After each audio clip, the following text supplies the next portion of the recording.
Welcome back, everyone, to another episode. I am super excited to be here today with all of you and my guest, Don Lewis, because we're going to be doing a recap, a year in review of 2023.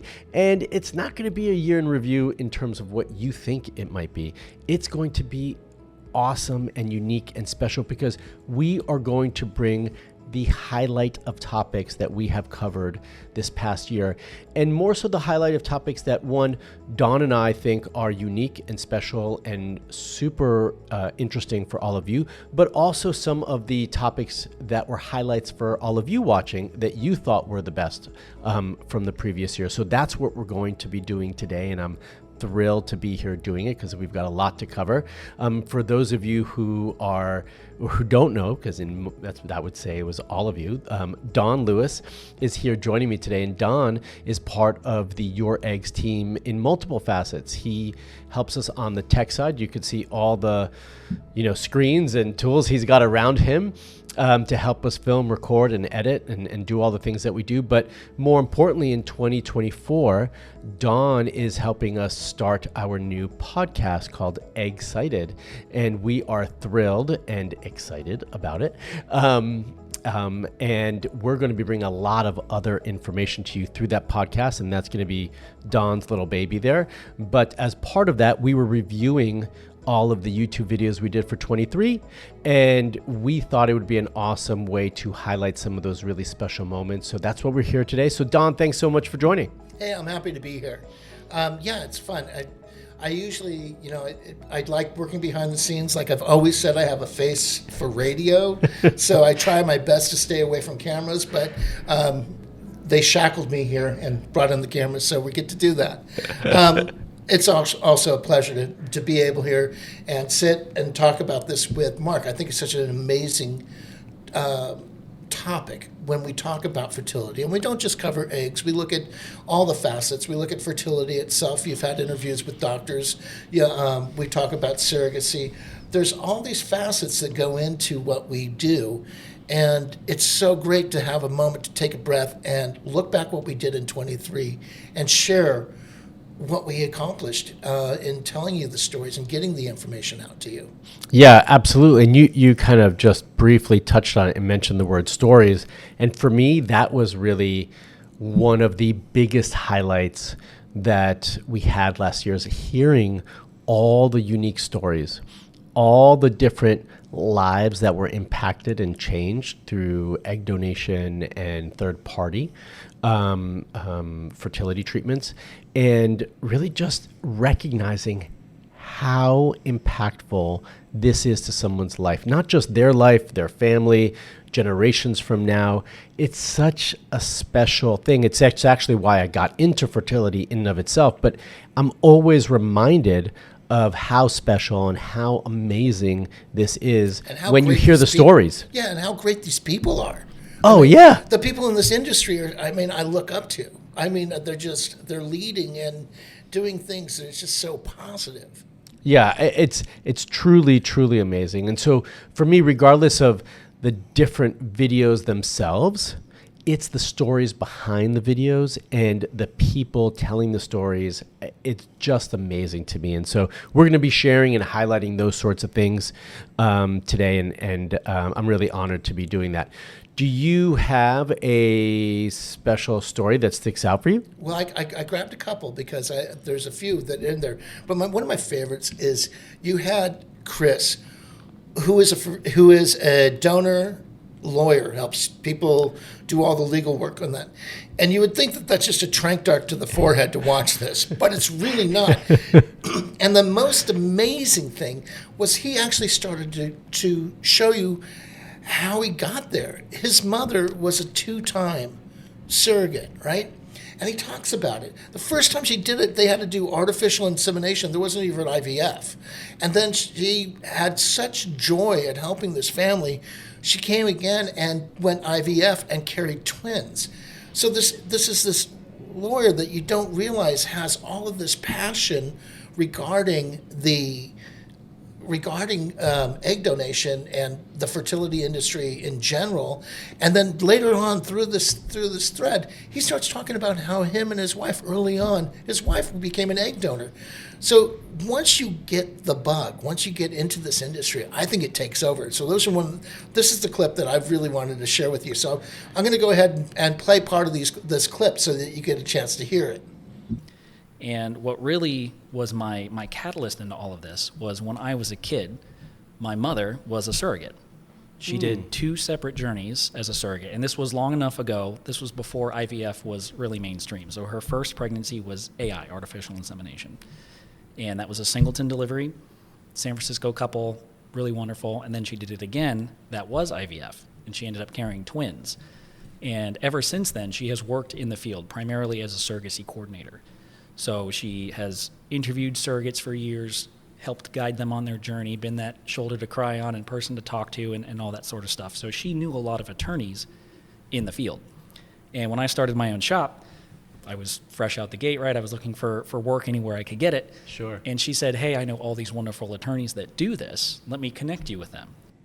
Yeah. Wasn't that so special? I mean, hearing it again, it's not, I can't say it's my second time. It's been multiple times that I've heard it, but hearing it again just really hits me, in my chest. It's like such a powerful thing. And their family has touched so many lives and been touched by so many lives in this industry in so many different ways. It's really, really magical.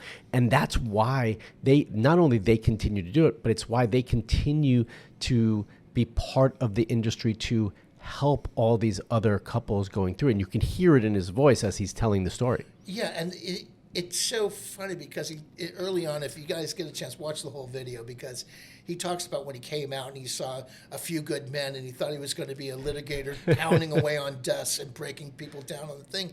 And then how he kind of just found his path. And then all of this emotion came into it. So it's really a good video to check out when you have a chance. So I shared one of my tops. What's one of yours? What well, I had 2, but the first one for me is actually one of the first videos we did. And it was with Dion, where we talk about some of the mistakes involving IVF. Where we talk about one of the mistakes, or some of the mistakes, having to do with egg donation. And this to me was so special because she does share some interesting stories in there about some of the mistakes and how they overcame them, and the beautiful endings with it. But when we are on this journey of fertility overall and then looking at egg donation, we never wanted to be here. So it's so overwhelming to go through this process. It's easy to get to slip up, not realize some of the things that are important through the process. So that was really important for me. And that one highlight about her talking about having too narrow of a search when you are when you're filtering through everything. And you would think initially that, oh yeah, you do want a narrow search because you want to find the best, most detailed person to be your donor, which obviously you do, but you can't start that way. So that piece was really valuable for me. And, we can share that with them so they can hear this little piece right now and then go from there. Yeah, let me put it on right now. All right. So the first thing that I want to cover is limiting your criteria, your search criteria when someone is choosing an egg donor. I think often we think we need to make it narrow to find the best donor, but what we have learned, or what you have learned, is that might not be the case, right? Yes, absolutely. That is a big mistake that people often make, because even with as large of an egg database as YourEggs has, with over 1,800 donors and new ones coming in every week. Awesome. Still, if you put in too much limiting criteria, you may come back with just 5 or 6 donors, and you may have missed the one that you really need it. Yeah, that is actually the perfect match. So if you leave that a little bit wider, then you have the opportunity to see more donors, because even if you're coming back with 20 or 25, you're still going to be able, because sometimes there's something that you didn't think of that you are looking for, and you find that in one of the donors that may have been screened out if your criteria was too strict. Yeah, I have to say that is the importance of this video is really key, because I remember when we were filming this, and one of the things that you don't think about that you'll see in this video if you watch the whole thing is when they start talking about how communication with your partner is so important too.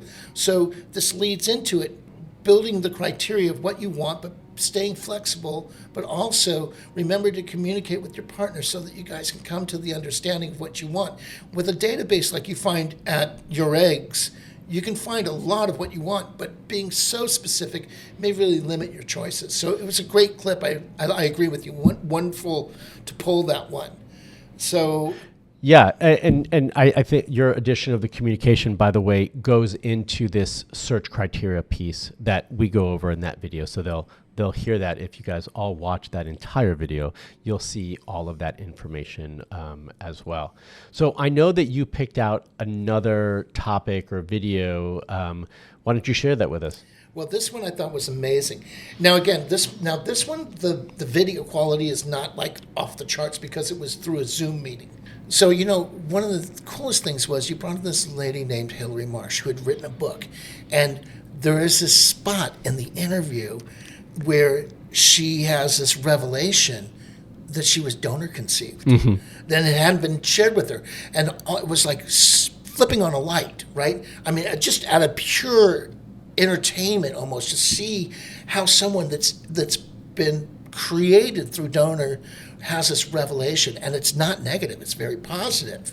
In fact, it helped her. She was having some depression, and this kind of created this wonderful world for her, and she started to explore it more. I love that clip, and I want to run that one right now because it's such a cool little thing where she has this revelation. So here we go. Go for it.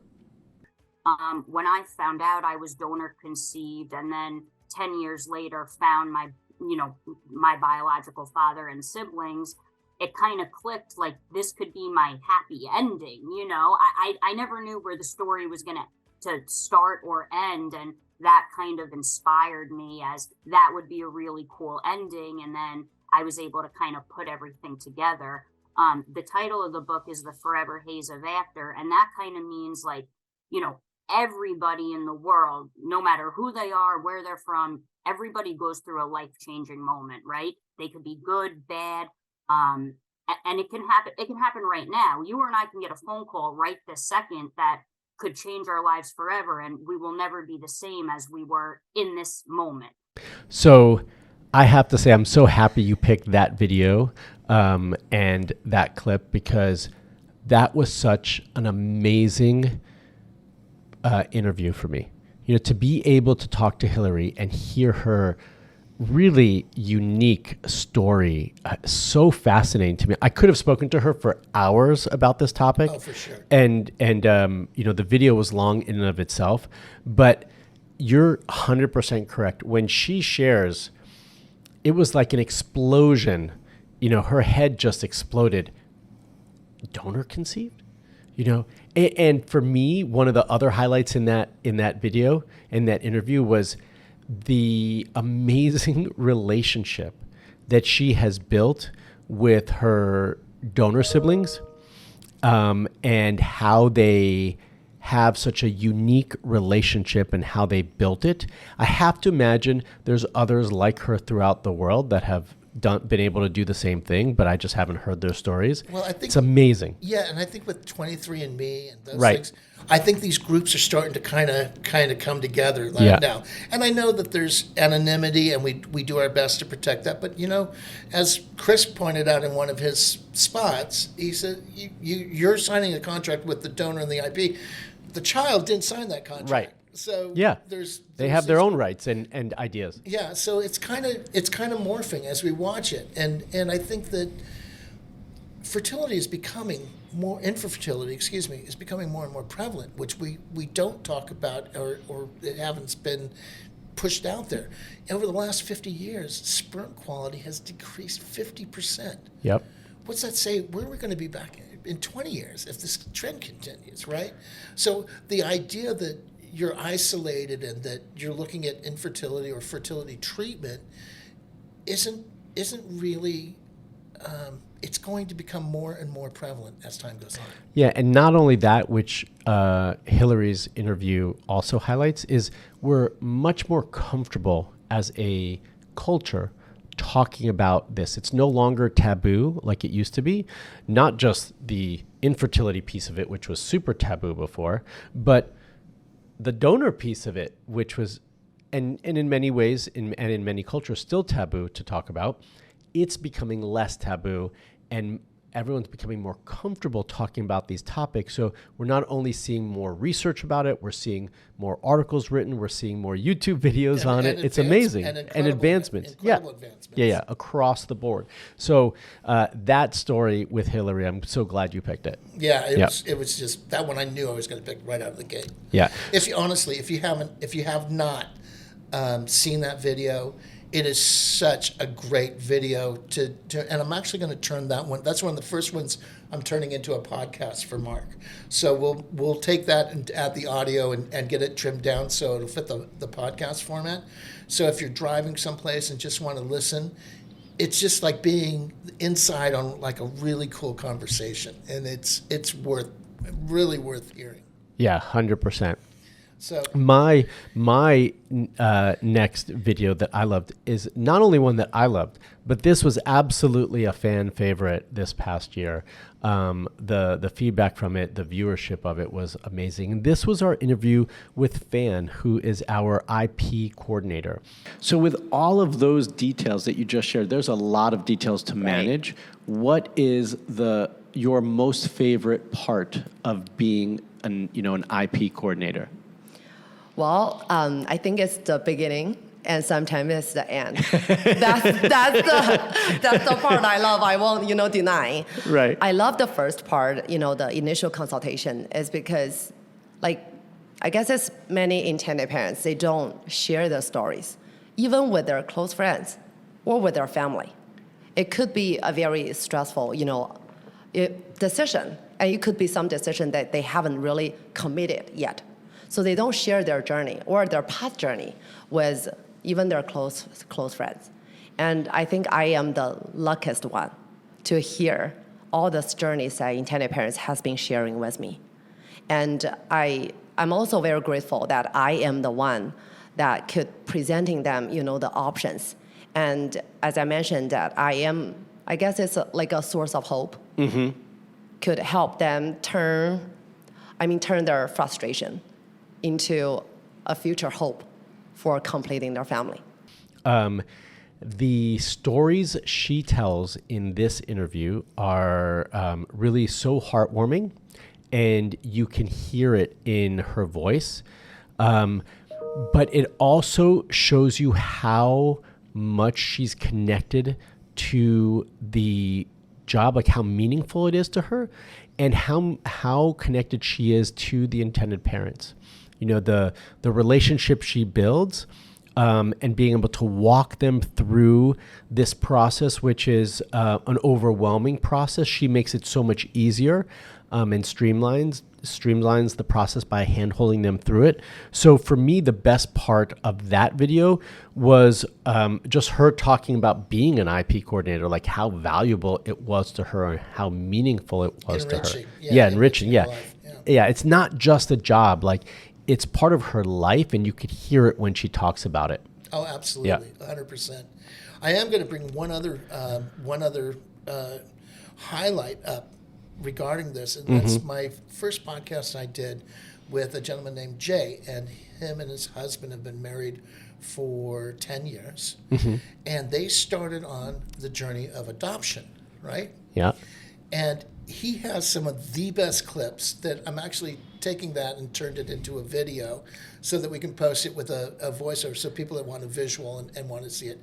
But it's just amazing how he talked about running into this. And the clip I chose for this was where he talks about, I don't care if the kid has 4 eyes and 3 things, it's just as long as he was ours, I was good. And then he goes into, there was some things that he had to weigh in order to come into this and go, hey, you know what? I think I'm good with donation. And there was a whole plethora of reasons. but I didn't want to get down that road. Just hearing what he wanted and that joy of going and creating a life just is worth listening to 100%. Oh yeah. So I know, our viewers haven't heard it yet, Yeah. but I've listened to it and it's magical. Really such a unique, special interview you did with him. I'm so happy we're going to be able to share it not only on the YouTube channel, but on the new podcast. And so this is a little kind of tease for all of you who are here with us today, is that you have to check out this podcast. It's going to be released as our first one, and it's amazing. Here, I'm going to drop part of it in here so that our viewers can hear it. Awesome. See it.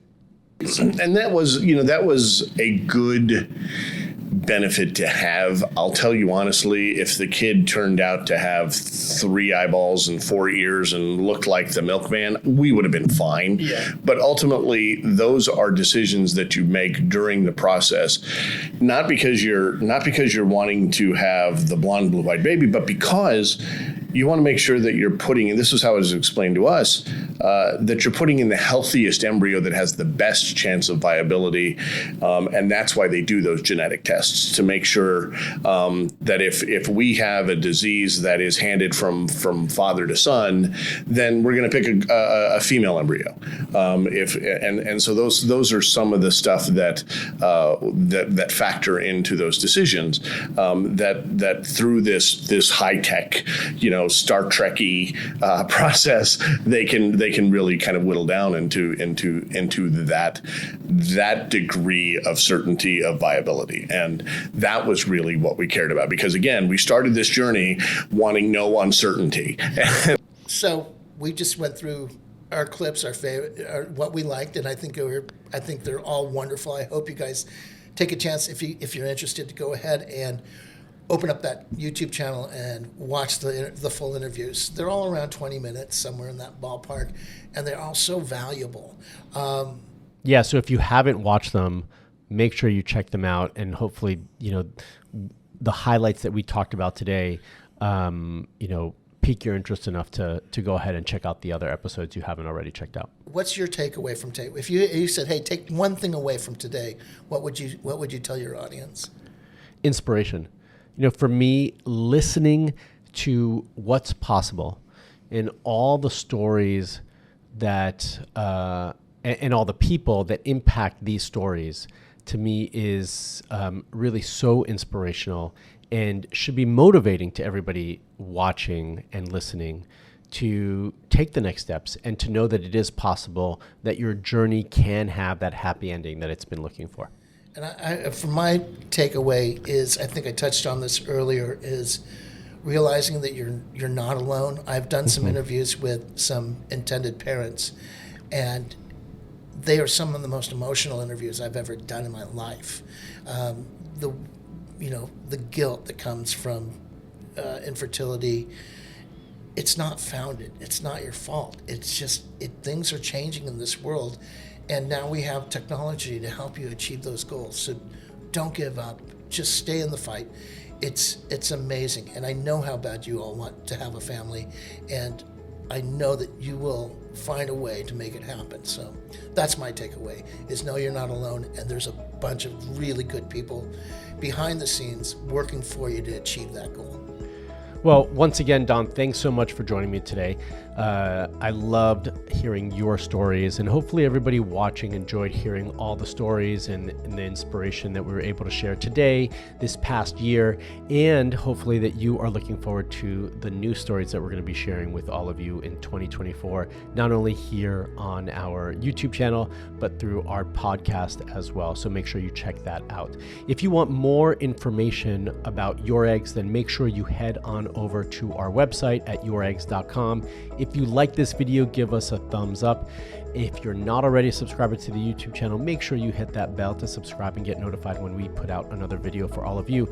And we also want to hear from you. So if you've got questions about egg donation, about what's possible, need to just share your story with all of us, go ahead and leave that information down below in the comment section as well, and we'll be sure to get back to you.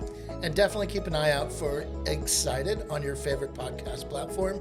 I'm really excited and feel very honored to be able to bring you these stories directly. Thanks so much, Mark, for having me here.